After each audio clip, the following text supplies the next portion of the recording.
Hey everybody, Josh Runquist here for the Heavy Debriefings YouTube channel, here for another edition of Out Today and What I Missed. This time for September 6th, 2024. We got 8 brand new albums coming out today, we got 3 I missed along the way, so no more dilly-dally. Let's get into it.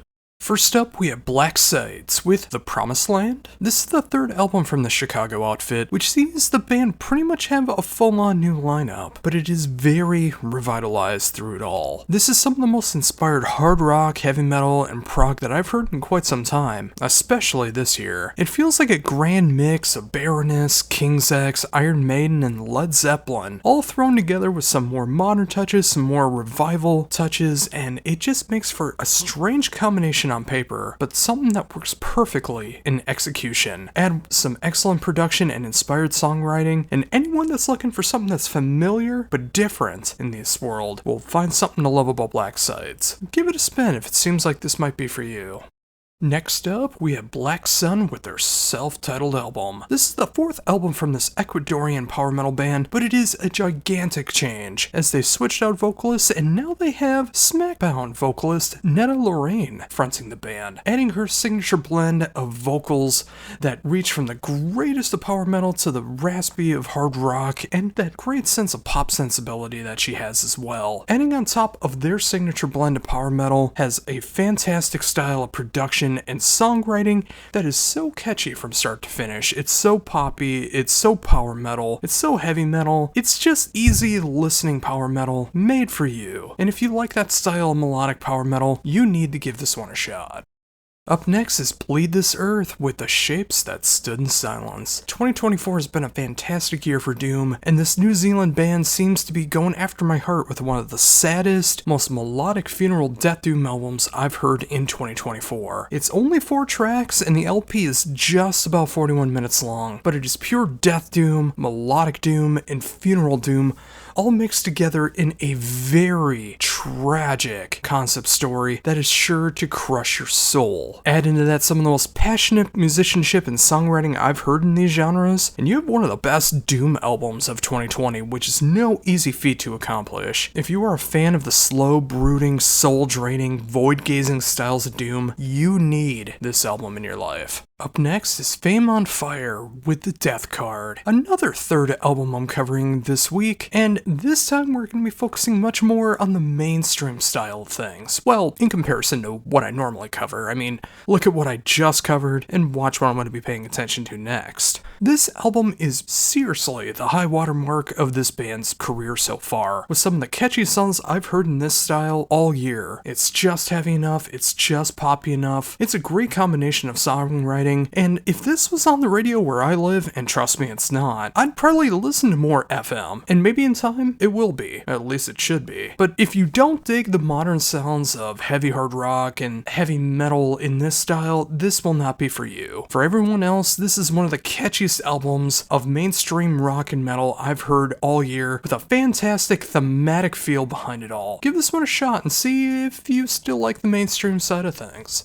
Next up, we have God Dethroned with The Judas Paradox. 12 albums into this band's discography, and the band never stops innovating, going for a much rawer and especially a much more blackened territory this time around. God Dethroned feels more revitalized than ever before, and sadly, it did come from everything that happened out of the pandemic, but with those black clouds can lead to a silver lining sometimes, and it comes from the musicianship on this album, which is beyond stellar. The production feels right in line, that is just raw enough, just clear enough. Everything is going in the right direction with this album, and it's everything that you love about God Dethroned, just a little bit more on the blackened side. And if you want that, you need this.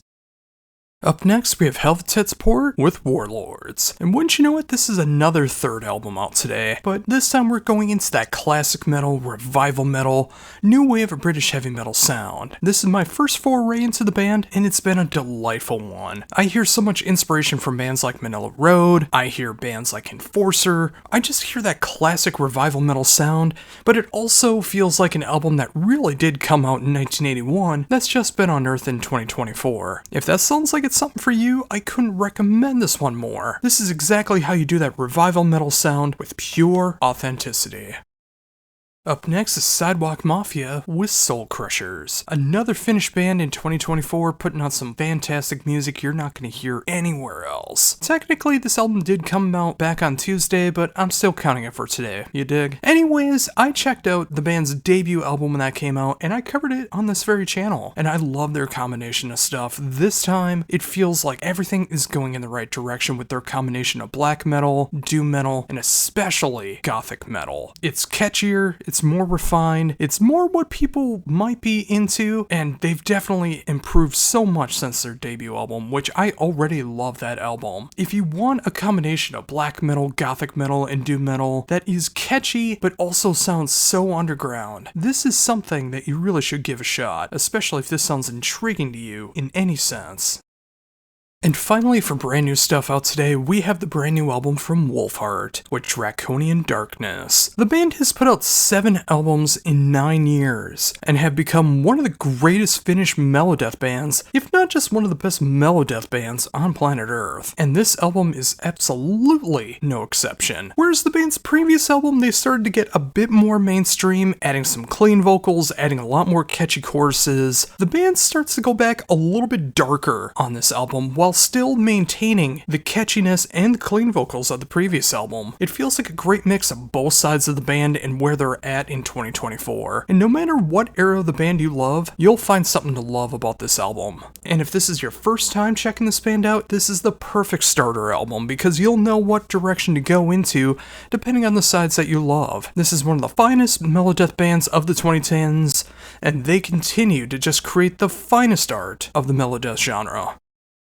And now for the stuff that I've missed along the way, starting with the band Dawn Treader with Bloom and Decay. Post-black has been really few and far between this year. You've seen post-black with a lot of other subgenres, but never pure post-black this year. But when it's done right, it's been done magnificently, and this is no exception. The sophomore release from this one-man band from London captures everything I love about post-black, hitting the atmosphere, post-rock, the black metal, the occasional other influences, but this is a pure post-black album. It's as gorgeous as it is haunting, which is how it's supposed to be done. It also helps that this is an anti-fascist band, so anytime I come across that, it always gets my stamp of approval. This is an album I seriously can't stop listening to, because again, there hasn't been that much post-black this year, but I'm so glad this is one of the great exceptions of how you do this right. Give it a shot, you might feel the same way.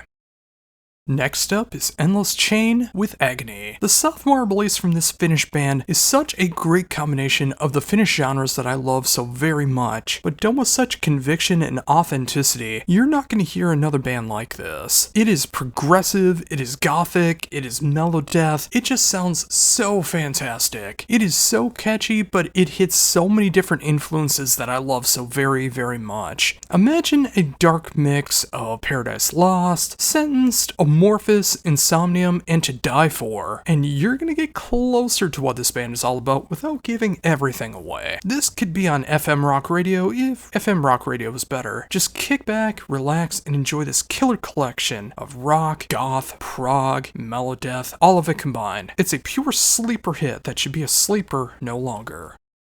And finally today we end things with Python, with Wielder of the Steel. Now we're gonna end things with some nice, heavy, epic metal here from the UK, and this is a debut release as well, despite the fact that it feels like it literally came out in the early 80s. This is a band that you will love if you love the styles of Manila Road, Saxon, some Candlemass, and that classic heavy metal, epic doom metal, revival metal, new wave of British heavy metal, whatever your fancy. You're gonna find something to love here. It feels like an anthemic arena rock album. So epic, so heavy. I love everything about this. It's familiar and classic at the same time. I can't say enough good things about it. If this is your bag, you need to check this out immediately, and you'll be so glad that you did. And there you go, folks, another 11 albums down for Out Today and What I Missed, this time for September 6th, 2024. So what'd you think? Was there some good albums here, some bad albums, some meh albums, anything you want to check out, anything you're going to stay away from? Do I just have a terrible taste in music? Let me know all of that in the comment section down below. And of course, like, comment, share, subscribe. We're just about at 1,200 subscribers here, which it's been a very slow ride, but I still appreciate everyone still being here. And coming back every single week, so whether this is your first video or your latest video, thank you so very much for coming back. And make sure to come back next week, where I'll be covering the week of September 13th, 2024. But until then, for the Heavy Debriefings YouTube channel, this is Josh Runquist saying, embrace the skullet.